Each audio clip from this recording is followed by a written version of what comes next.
Hey guys, so I am here with the founder of the Draft Bernie Sanders movement. His name is Nick Brana. Nick, first of all, before we get started, can you tell me a little bit about yourself? And also, you worked for Bernie Sanders, so can you tell us your position and kind of what you did for Bernie Sanders and our revolution and what you're doing now with Draft Bernie?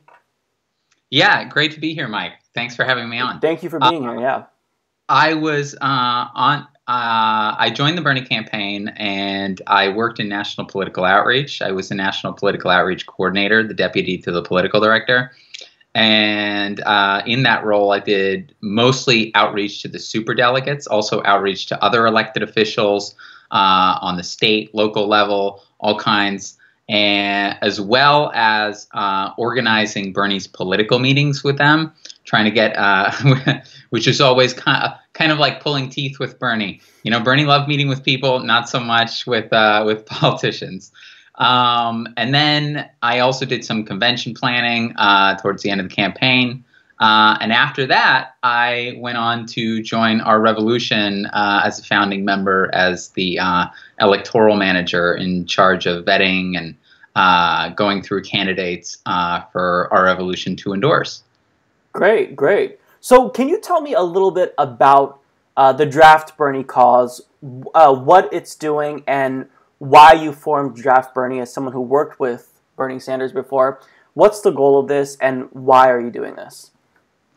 Yeah. So after the election, after Donald Trump won, I thought, like everyone else, wow, this is terrible. What can we do? There was kind of this period of strategic reorientation, for the movement. What are we going to do? And I thought, I looked into history about how third parties essentially had been formed in the past. And I realized that while what the Green Party and the Libertarian Party were trying to do is very difficult and has never worked, essentially trying to grow from the ground up into nothing, that has never, a party that has tried to do that has never become a major party in the United States. Right. But I did find that there was a successful model, and that's actually how the Democratic and the Republican parties became major parties in the first place. And that was when popular politicians built up a following inside an existing party, an existing establishment party. And then they, after showing the limits of that party, showing what it was, how far it could go, essentially, in terms of representing a neglected majority that the elites of that party were essentially not responsive to. Then they took that following and they formed a new party with it. And so Lincoln, in forming the Republican Party, is just a fantastic example. It's a classic example in the way that he and others formed the Republican Party after the Whig Party approved a pro-slavery platform against its base. And so looking at what Bernie is now, and the following that he has now, I thought, well, gee, that's Bernie Sanders exactly today, and he built, thinking about the coalition that he put together in the primaries, I thought, wow, that coalition right there is the new party, basically. That's it, and he did that in 1 year, and I just think, wow, imagine what we could do if we had 3.5 years, with that kind of coalition and that kind of base to start with. I think the party's already there. It's just a question of reassembling it. Right. No, to kind of follow up with that, so do you think that it would be acceptable still if Bernie Sanders were to join the Green Party, for example, whereas, they've existed for decades, they have the infrastructure and whatnot all in place, or do you really do feel as though it's preferable to have a brand new party, a fresh start? I mean, what are your thoughts on that? Because that's something I kind of wanted to ask you. Yeah, I think it would be better. There's a lot. Almost anything would be better than what we're doing now, I think. The Democrats have made it very clear that they do not intend on being the vehicle for the political revolution. And they've also made it clear that we don't have enough leverage to really impact them, and their decision making. And so I do think that it would be better, but I think it would be second best to Bernie starting a new party. And the minute Bernie does anything, then that right now, as I'm sure you've seen, and we all know, there's all kinds of parallel efforts out there. There's dozens of smaller parties who are getting started. Everybody's essentially trying to unite under a single banner, here and there across the country. The minute that Bernie started a party, that would be it. That would be the unifying banner that everyone would come together around. Because like I said, he already did it. And so I think that while joining the Green Party would be better, I do think that starting a new party would be the best, because it would be the most invigorating for people. I've spent a lot of time talking to people and burners about kind of what they want, and you would think that the Green Party would be kind of like a perfect solution. Okay, it's there. It has ballot access in like 19 states, but I've found that burners really want to build something new, and Right. regardless of which path we take, it's going to rely on inspiring people. You have to actually bring people into the fold. And the other thing too is that I think that the Green Party has an association kind of as a far left party. Mm-hmm. And we as progressives identify with that, and we have no problem with that. But there's the coalition that Bernie put together was actually much larger than kind of the left, Right. than progressives. It was actually conservatives, especially in Vermont, like conservatives love him and where they know him most. We've seen him doing these town halls recently where conservatives just are so attracted to what he's saying too, and so that's why the idea of building something that really is kind of a party for the 99%, that can't just be progressive. It has to be all working people, and Bernie's, I think, the best suited and totally capable of doing that. Right. Now, one question that I have kind of in response to, how do you get, a different party other than the Democrats and Republicans built from the ground up is, so for your vision for the People's Party, do you envision this being like a third party where it competes alongside Democrats and Republicans, or do you kind of see this as just a complete replacement to the Democratic Party? Yeah, I think we've reached the point that the Whig Party did in 1852. And that's where the two parties are so unpopular, in particular the Democratic Party, that really there's a party within a party. It's progressives within the Democratic Party. And they happen to be the great majority of the party, just like they are the majority of the country when you go down issue polls. And so really, when you realize that, then the Democratic Party takes a different connotation. Really, the Democratic Party is not really something that's advancing working people's rights, but it's preventing the arising of a new actual left party. It's taking the place of something that should be a progressive party, in my view. Because that's where the left electorate wants to be. So, right. Now, one thing, so the whole premise of the People's Party kind of lies on Bernie Sanders leading this new party. Now, in an interview recently, Bernie Sanders stated that he rejects the idea that he should be the leader of a new party. So at this point, where do you go from here? I mean, do you continue to try to put pressure on Bernie Sanders to join a party? I mean, what do we do if we can't get Bernie Sanders to join the People's Party? Because I love the idea, but it's just a matter of trying to get Bernie Sanders to wake up. And he knows that the Democratic Party, they're not representing us. So, I mean, do we keep trying to pressure Bernie? I mean, what is your response to that? So, first of all, you're referring to the Meet the Press interview, right? Right. So for your viewers who haven't heard of this, the Meet the Press, just a few days after we launched, Bernie was asked on Meet the Press about us. They said, Chuck Todd told him, hey, some of your former staffers and supporters would like to draft you to essentially start a new party. And far from rejecting it, Bernie actually kept the door open to it. Let me ask you a question. Some of your former staffers, including Nick Brana, has a draft Bernie for a People's Party movement. Essentially, they want to start a new political party. In this statement, it said this: despite Bernie Sanders' monumental endeavor to bring people into the Democratic Party, people are leaving it by the millions. The collective efforts to reform the party cannot stem the tide of people who are going independent, let alone expand the Democratic base. What do you say to those efforts? Well, I say two things. Right now, we are in a pivotal moment in American history. We have a president who is delusional in many respects. To answer your question, I think what we need to do right now is focusing on bringing the American people together around a progressive agenda. American people want to raise the minimum wage. They want to rebuild our crumbling infrastructure. They want the wealthiest people in this country to start paying their fair share of taxes. They want the United States to join the rest of the industrialized world and guarantee health care to all people as a right. So if the Democratic Party isn't that vehicle, then you would support something like that? But you still believe the Democratic Party is that vehicle?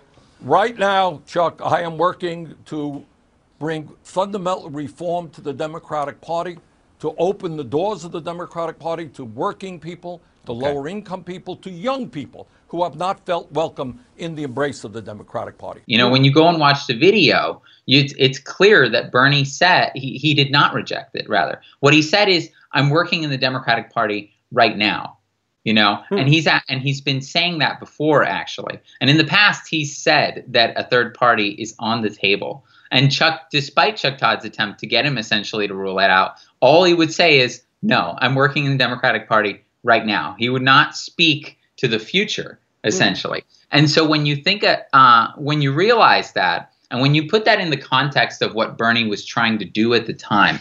So at the time, Bernie was working, you know, he was trying to lobby Democrats for the importation of drugs from Canada. He was also trying to lobby the Democratic establishment for Keith Ellison to be chair. And so it would have been very easy and politically expedient for Bernie actually to say that, for him to just say no, you know, like, I won't do that. I'm with the Democratic Party, you know, and I'm committed to this approach, like, you know, from here on out. But that's not what he said. Instead, you know, he chose to actually leave the door open by not ruling it out, by not taking it off the table, despite Chuck Todd's attempt to get him to do that. You know, so that actually is very, it's very inspiring, you know. That's good. What we're trying to do. So, yes. Right. So, and you know Bernie, so. Yes, I have to, you know, I'm speaking to what's publicly available, you know, that interview. And then what he has also said in the past publicly about a third party being an option, and Jane has said it, and all of this is all like on video, you know, and we put out a video actually a few weeks ago, kind of a montage of those clips, some of them. But I have to tell you, myself personally, if I did not know that this wasn't an option, and that Bernie Sanders was not actually, you know, that this was not on the table for Bernie, I wouldn't be doing it. And I know that both from the videos, and I know that myself because I'm in contact with people essentially in Bernie's camp. Well, and this is a lot of work. You're not going to waste your time if you think that the effort is going to go nowhere. So, I mean, as someone who worked with Bernie, what do you think the chances are of him joining the People's Party, let's say, like in a year or two? I mean, do you think that this is something that, you know, he's going to try to work with Democrats a little bit longer? Like, what do you think is going to ultimately happen with this? So I think that the sooner we do it, the better, because we need that leverage. To me, it's a win-win, you know, because the minute you do it, that's when, if anything is going to convince Democrats, you know, to come to the table and to actually start adopting progressive policies, that's going to do it, you know, because if they're not going to come to the table when you existentially threaten their party, then they weren't going to do it for any other reason, you know. So the sooner we do it, the better, I think, because if we did it, we could run candidates in 2018, and we could follow in the footsteps of what the Republican Party did to replace the Whig Party, which is first, in those first 2 years, they secured a number of congressional seats, which were very influential. And then in 4 years, they took over, they essentially had replaced the Whig Party at that point, taken over the House of Representatives. And in 6 years, they had entirely wiped out basically anything that remained of the Whig Party and elected Abraham Lincoln president. And so we could follow in those footsteps. So the sooner we do it, the better. I would certainly hope that it wouldn't take something like losses in 2018, to finally motivate that. So I think that what it's going to take to get Bernie on board is to show him that the momentum is on the side of a new party, that the momentum is on the side of an independent alternative. And I certainly think that it is. We recently had Josh Fox on our first national organizing call. Josh Fox has endorsed us. Lee Camp, Josh Fox, Bernie surrogate. We had Lee Camp the next week. And so I think that's what it's going to take, because when Bernie realizes that the progressive movement, progressive momentum is in favor of something new, then Bernie knows that he needs the enthusiasm of the movement to do whatever he's going to do, to win, no matter what strategy he wants to take. So that's when I think we're going to get Bernie Sanders. Right. And see, this actually gives me hope, because you are citing history. And, whenever I talk about the People's Party, so far I've only talked about it as a means of us getting leverage on the Democratic Party. But you make such a great point about, well, this is historical. Yes, we do live in a two-party system because of our electoral institutions. However, you can have alternative options replace one of the two main parties. It's not impossible. I mean, you cited it historically is something that's happened in the past. So I think that's great. Now, you kind of alluded to this in the beginning of your answer here, but so Kyle Kulinski, who is one of the founders of Justice Democrats, he was recently asked about People's Party, and he said that he supports this idea. And I'm someone who's kind of in the middle, where I feel like, I support every single approach that we could just get the policies we need. So I kind of want to pose the same question to you. As someone who's part of the People's Party, what do you say to people like Kyle Kulinski who are trying to reform the party internally, as opposed to just doing an external route? I mean, what do you say about all these other approaches to reform the party? Do you support that as well? Or do you feel as though we should just exclusively be trying to launch, a different option? Well, I support what I think is most effective, and having gone back into history, having worked with the superdelegates, having seen firsthand just how ingrained that establishment perspective and mentality is, the way that they live in a completely different reality from us, and how their interests are so inextricably tied. I mean, corporate money, which is really at the heart during the Bernie campaign, we all understood that corporate money is at the heart of the corruption, inside the Democratic Party.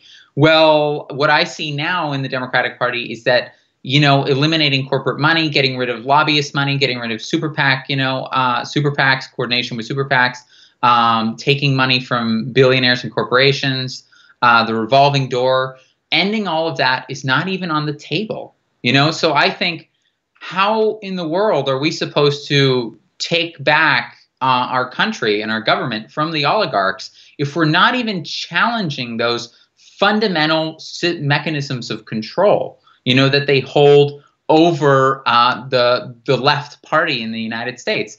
So I do think that at this point it would be most effective, to focus on building a new party. Does that mean that I, actively chide or Draft Bernie actively chides people who are trying to reform the Democratic Party? No.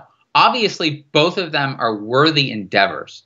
And they actually build off of each other. I think there's this misconception that they're competing, right? And that they're just opposed, and that it is one way or the other. And while I do think that it is more effective to push for a new party and to push to Draft Bernie to do it, because I know that's possible, I still think that everyone who is working to reform the party, is working in tandem and is working in conjunction, and all progressives are really working in conjunction towards that end.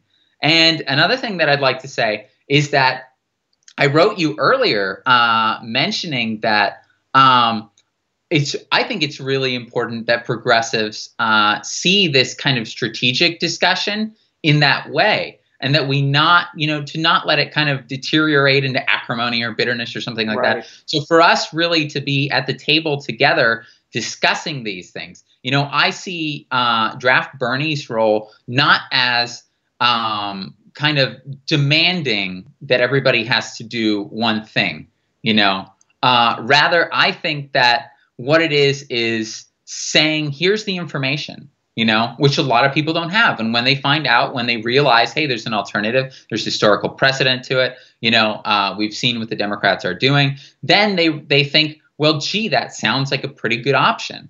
And so that's how I see Draft Bernie's role, and my role is in arming people with information so that they can make their own choice, and so I would actually hope, I've reached out to Justice Democrats and I've said, hey, let's have a discussion. Let's have an open discussion, where we sit down with representatives of each of us, and there could be other groups if they wanted that, be perfectly fine with that. But we just have a discussion as a movement, putting things on the table and saying, where should we go? What is the case for each, like, let's weigh our options here. We don't have to kind of see ourselves as adversaries. And I think that would actually be really refreshing to the movement to have that kind of, round table discussion among people, representatives of different strategic perspectives, saying, well, where should we go? I think that would be really popular. And I think that's the kind of thing that a lot of people are looking to, because I think a lot of people actually haven't made up their mind about where we should go.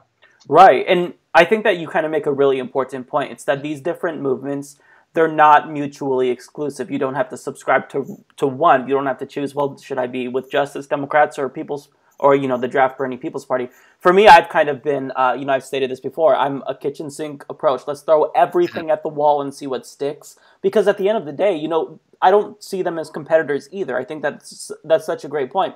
We all want the same thing. We want a single-payer healthcare system. We don't want people to die or go bankrupt if they have a medical emergency. So it's really simple. It's just a matter of how do we get these things? And I think that that's a great point that you make about, everyone just kind of coming together. That's kind of like the progressive Avengers, right? That'd be badass. I think that'd be to see all these organizations kind of coalesce around a huge, big, overarching strategy, just how they're going to approach it through different angles. I love the idea. I think that'd be great. Okay, so one last thing I want to ask you, or basically allow you to do, is I want you to address people who are still skeptical about Draft Bernie. What do you say to them? The people who say this is never going to work, Bernie will never get on board with this. What is your message to those people? How do you convince them to get on board? And if you can convince them, well, actually, we'll start with that, and then we'll do the follow-up afterwards. I would say that a lot of what we have to do now, I think what's important now is learning, kind of remembering the lessons and taking them to heart of the Bernie campaign. That campaign was truly extraordinary in terms of political, in terms of kind of political tradition. Bernie started the campaign with no money, no name recognition, and a hostile media, an antagonistic party, an anointed candidate who was a household name. Any one of those factors would have taken down a lesser candidate. But Bernie succeeded nonetheless. Like, he sparked a political revolution, got more than 13 million votes, and he's the most popular politician in America. By far, all he had when he did that was his message and his integrity. That's all he started with.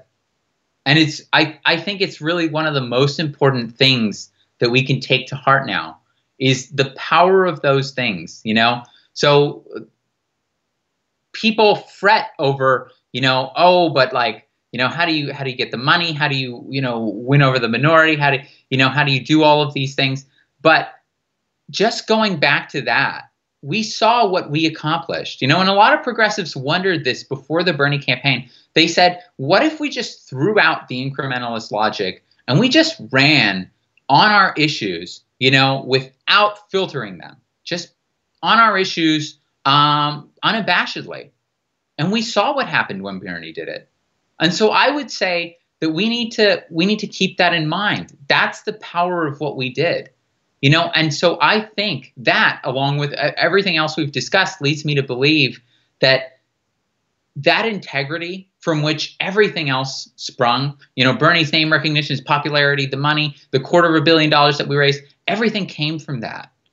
So if we just keep that, if we continue to espouse our vision without filtering it, essentially, without succumbing to the incrementalist logic that is tempting the movement at this point, then I think we'll be more successful than we can imagine.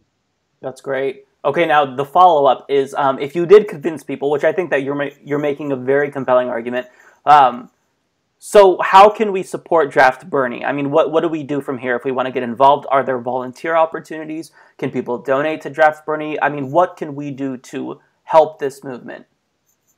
Yes, thanks for asking. So we have a website. It's draftbernie.org. We've got social media platforms also. We're on Facebook, Draft Bernie for a People's Party. We're also on Twitter, Reddit, Instagram. And the greatest things that you can do to help are, first of all, sign the petition that we have to Bernie.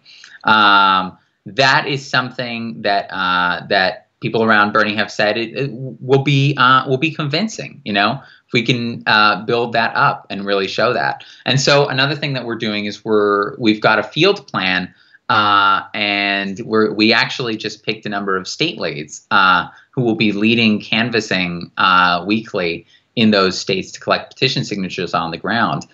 So I would say to support us, please spread the word on social media. Make sure you sign the petition. Send the petition to everyone you know. And also, we have something called a crowd pack, which is a way for you to donate to the new party conditionally. That's conditioned on Bernie founding it, essentially. So if Bernie founds it, then that money would go to the new party to act like a seed fund to get the party up and running. There's $100,000 in there right now. So I would say go there and contribute to the new party. If Bernie doesn't start it, the money doesn't go anywhere. So it's just a great way of showing Bernie interest, along with terrifying the establishment.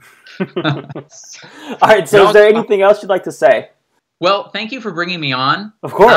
Thank you for being on. I really hope too that we can have that strategic discussion as a movement.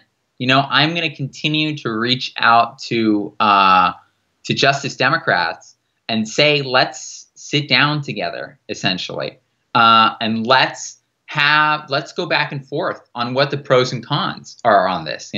There's no reason for us to see ourselves as adversaries. And I actually think that the movement would find that very refreshing, right? To say like, oh, okay, here we are. We're all, we might have strategic differences, but we're all progressives at the end of the day. We all have the same goals, around the same issues. And we can come together and have an invigorating discussion about where we should go. Right. So I would say I think that's something that we really need as a movement. I think we should have had that discussion in November, actually. Mm-hmm. In November, we should have sat down and thought, all right, where do we go, from here? Like, we could do this, we could do that, and put all of our options on the table and thought about it, but we didn't really do it back then. And so now, I think we're doing it now, and that it's a really healthy thing for the movement, I think. Right. All right, well, there you guys have it. That is Nick Brana of Draft Bernie. Check it out. Support this podcast by joining the independent progressive media revolution today at humanistreport.com.